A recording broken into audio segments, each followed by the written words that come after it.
When the final breath draws near, who will truly be there with you? Not wealth, not power, and certainly not those who once vowed to stay by your side for life.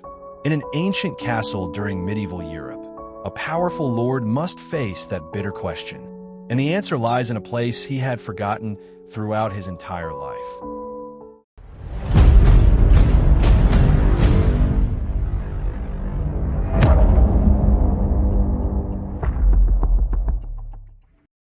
During the feudal era of Europe, there was a powerful lord who ruled over a vast land. His castle stood tall in the middle of a valley, surrounded by fertile fields, endless dense forests, and a gently winding river. His loyal cavalry, the troops clad in gleaming armor, and countless treasures of gold and jewels made his authority renowned across neighboring kingdoms. Yet time spares no one. Age weighed heavily upon the once strong shoulders. His once thick hair, now streaked with silver, and illness quietly became an uninvited companion. His health weakened day by day, to the point where the royal physician repeatedly offered counsel. "My noble lord, your time is running short. You should cast off worldly glories and retreat to the monastery deep within the forest to repent and pray for your soul before departing this world. The kingdom you have so diligently built should now be passed on to your heirs. This is the time to care for the remainder of your soul's journey." The Lord fell into deep thought. It was not the relinquishment of power that troubled him, but rather the loneliness that weighed on his heart. He wished for someone to accompany him on his final journey. Within the magnificent castle, he had 4 wives that life had brought to him one after another. He hoped that one among them would be willing to follow him to the distant monastery. First, he went to his 4th wife, the youngest one, whom he had married in his twilight years. For her, he had spared no expense. Luxurious silk dresses, sparkling jewelry, and extravagant balls. Believing that she would follow him out of love, he entered her chamber with hopeful eyes. "My beloved, I have decided to abandon all worldly vanities and retreat to the monastery deep within the forest. Will you come with me?" The young wife raised her head, her voice cold as she replied, "What makes you think I would give up everything to follow you into that desolate forest? This castle is my home, where I live in glory. Where you go is your concern." Her answer was as cold as the winter of the Nordic lands. The Lord was stunned. He had lavished her with all his affections, yet she rejected him without hesitation. He bowed his head and left the magnificent chamber in disappointment. Still clinging to a faint hope, the Lord made his way to the tower where his 3rd wife resided.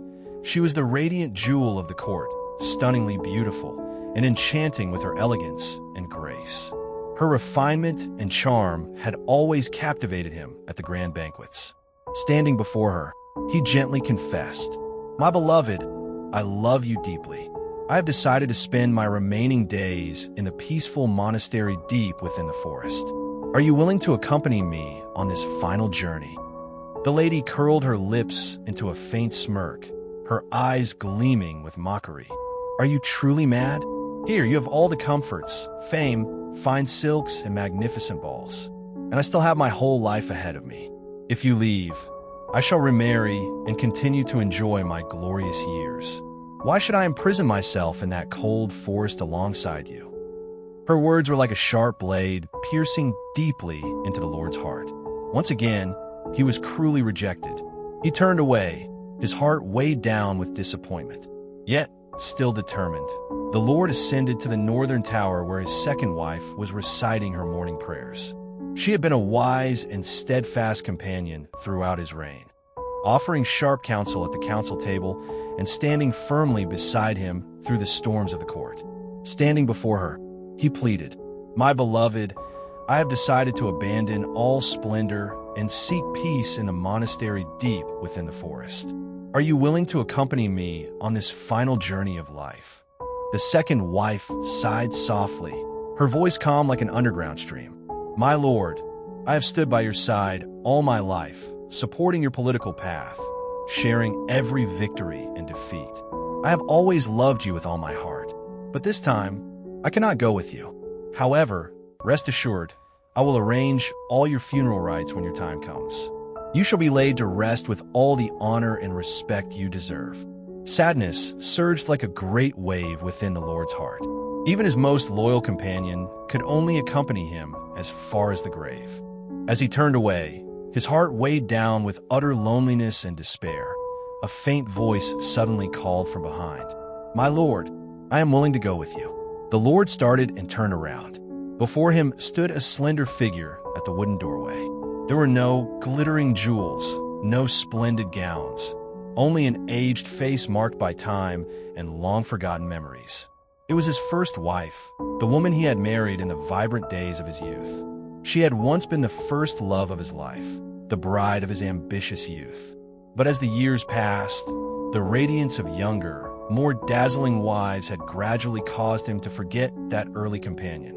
Now, standing before her frail figure, his eyes welled up with tears. "It's you? Are you truly willing to accompany me?" She smiled gently, her smile bearing the marks of time, yet filled with warmth. "Yes, my lord. I am willing to enter the monastery in the deep forest with you. No matter how long it takes, no matter where the journey leads, I will forever remain by your side." The Lord bowed his head, overwhelmed with shame. The one he had coldly neglected all these years was now the only one willing to accompany him on his final journey. And so, beneath the characteristically gray sky of the Nordic lands, amidst the whispering winds threading through the towering pine forests, the Lord abandoned his magnificent castle, quietly stepping into the deep forest with his first wife to seek final peace at life's end. But this story is not merely about a lord and his wives. In truth, it is the story of each one of us. The four wives represent the things that hold importance in every human life. The fourth wife, young and beautiful, represents your body. Throughout life, we care for it, pamper it, worry about health, appearance, and outward beauty. Yet when the final moment comes, that body will firmly refuse to accompany you. It will remain behind, unable to take even a single step further with you. The third wife, glamorous and alluring, symbolizes material wealth: gold, castles, vehicles, estates, and fine garments that we tirelessly accumulate. But no matter how hard we work, these possessions will eventually belong to someone else when we depart this world. They cannot follow you to the other side. The second wife, wise and loyal, represents family and friends, those who stand by you in both prosperity and hardship. They will attend your funeral, weep for you with heartfelt sorrow, but beyond the cemetery gates, they cannot walk any further with your soul. And the first wife, the one the Lord had neglected the most, represents the soul of each of us. It is the only companion that silently walks with us from birth all the way to the other world. Yet, paradoxically, we often disregard our soul, for we have it freely. We spend our whole lives chasing after the other three wives, tending to the body, craving material possessions, and clinging to relationships, while forgetting the small, quiet voice of our own soul. How many of us have ever truly paused and asked ourselves, what does my soul need? Am I truly happy? Whenever you stand at an important crossroads in life, the voice you need to listen to does not come from the outside, but rather from the depths of your own soul. Your soul is the true guide. The most enduring motivation always arises from it. Therefore, learn to care for your soul.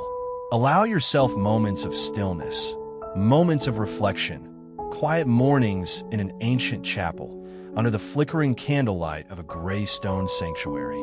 Let your soul speak. Let it be healed. Let it be loved. For in the end, when all silks have faded, all treasures have vanished, and all feasts have fallen silent, only your soul remains with you. Life is not as complicated as we imagine. Take care of your first wife.